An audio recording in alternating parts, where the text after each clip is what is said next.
Next time తీసేటప్పుడైనా Harishankar రాజా మంచి cinema తీయండి, block buster మనసు పూర్తి కోరుకుంటున్నా. నాకు తెలిసిన కానీ నాకు మా రవితేజ ఫ్యాన్స్ కొద్దిగా హట్ అని అనిపిస్తున్నాయి. లేదు బ్రో, రవితేజ ఫ్యాన్స్ ఎవరు సీరియస్ కాకండి, ఏం లేదు, జస్ట్ యావరేజ్ చూడొచ్చు అంతే. మనం ఎక్స్పెక్ట్ చేసినంత లేదు. ఇంద్ర మొన్న మురారి, ఒక్కడు, ఖుషి, గబ్బర్ సింగ్ అంటే రిలీజ్ ట్రెండ్ నడుస్తుంది కదా.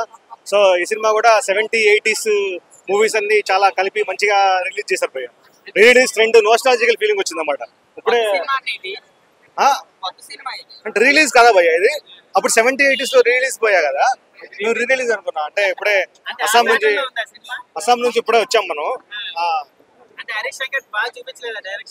అట్లా చెప్పలేం భయ్, Harishankar favourite director. Harishankar mark అసలు లేదు, డైలాగ్స్ యావరేజ్. రవితేజ కంబ్యాక్ ఉండాలి, కొత్త స్టోరీస్ తో ఉండాలి.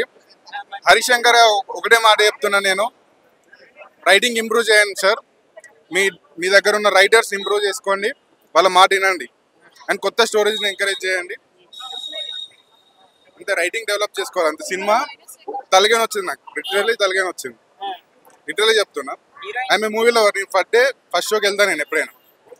నాకు చాలా అంటే చాలా బాధగా ఉంది. అండ్ నెక్స్ట్ ఇంకొకరు మూవీకి వెళ్ళాలనే విధంగా ఉండాలి మూవీస్ ఎప్పుడైనా. సో 300 పెట్టుకొని వచ్చా, literally I'm last the movie. Money కూడా లేవు, వెళ్ళిపోవాలి. ఇంకా మనీ పోయినందుకు బాధ కాదు, ఒక డిప్రెషన్తో ఇంటికి వెళ్తున్నా, అది బాధ. కాన్సెప్ట్ అంతా 90s, 80s, 90s లో తీసిన మూవీ లాగా ఉంది. బ్యాక్గ్రౌండ్ వర్క్ అంతా బాగానే ఉంది. కాంబినేషన్ అసలు హీరోయిన్ నప్పలేదండి.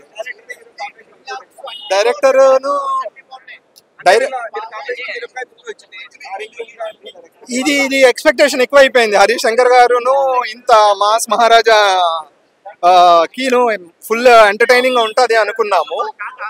ఏదండి షాక్ అని చెప్పలేము, వన్ టైం వాచ్ అంతే. రెండోసారి అట్రాక్టివ్ గా మళ్ళీ తీసుకొని వెళ్ళిపోదాము. ఈడియట్ సినిమా అయితే నేను 7 సార్లు చూసాను. అలాగా ఒక రోజు తప్పితే ఒక రోజు, బట్ అలాగేం అవ్వలేదు. అది ఎక్స్పెక్టేషన్. గబ్బర్ సింగ్ అంటారా, ఇక్కడే నేనేమో లైన్లు కాసి కొట్టుకొని తీసుకున్నాము. అది లేదు, అప్పులు లేదు. ఇక్కడికి వచ్చి మళ్ళీ ఇంటికి వెళ్ళిపోతున్నాను తప్పితే మళ్ళీ వెళ్దామని రెడీ అయిపోయాను నేను, కానీ అంత అవ్వలేదు. సాంగ్స్ నాట్ అట్రాక్టివ్ అండి, సాంగ్స్ అంత బాగాలేవు. అంత ఏదండి సిద్ధు గెస్ట్ అపీరియన్స్ వస్తాడు, సిద్ధు జనరల్ వచ్చేసి ఒక ఫైట్ లో వచ్చేసి వెళ్ళిపోతాడు అంతే. ఫస్ట్ 2-3 డైలాగులు ఉంటాయి. 24 క్యారెట్ గోల్డ్ చూసాను రా, కానీ 24 క్యారెక్టర్ చూడలేదు అన్నారు. వావ్, ఈ సినిమా అంతా ఇలాగే కంటిన్యూ అవుతుంది అనుకున్నాం, కానీ అది ఏదండి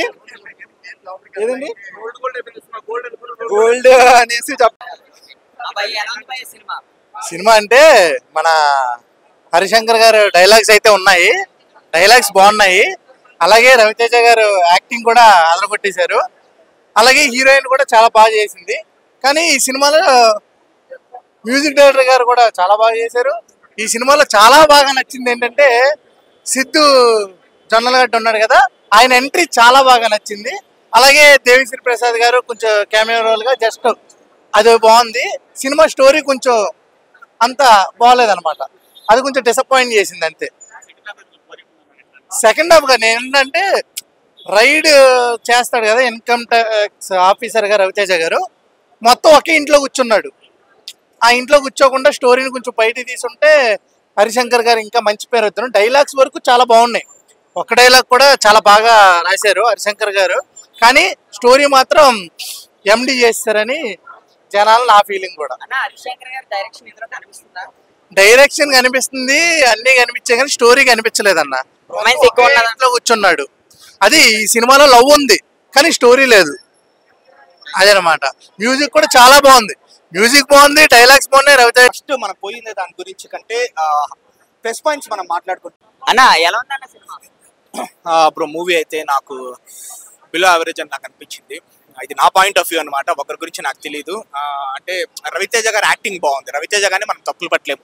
ఆయన యాక్టింగ్ కావచ్చు, ఆయన డైలాగ్ డెలివరీ కావచ్చు, ఆయన కమర్షియల్ ఎలిమెంట్స్ కావచ్చు, రవితేజ గారి లుక్ అంతా బాగుంది. కానీ హరీష్ శంకర్ గారు ఇంకొంచెం బెటర్గా చేసినట్టే బాగుండేదని నాకు అనిపించింది. ఎక్కువ హీరోయిన్ భాగ్యశ్రీని అందంగా చూపించాలి అని దాని మీదే కాన్సన్ట్రేషన్ అని అనుకునింది, కానీ కొంచెం స్క్రీన్ ప్లే మీద కాన్సన్ట్రేషన్ అంత మిస్ అయిందని నాకు అనిపించింది. ఆల్రెడీ ఒక సక్సెస్ఫుల్ స్టోరీ తీసుకున్నా కూడా ఆ స్టోరీకి కొంచెం న్యాయం చేయలేదని నాకు అనిపించింది.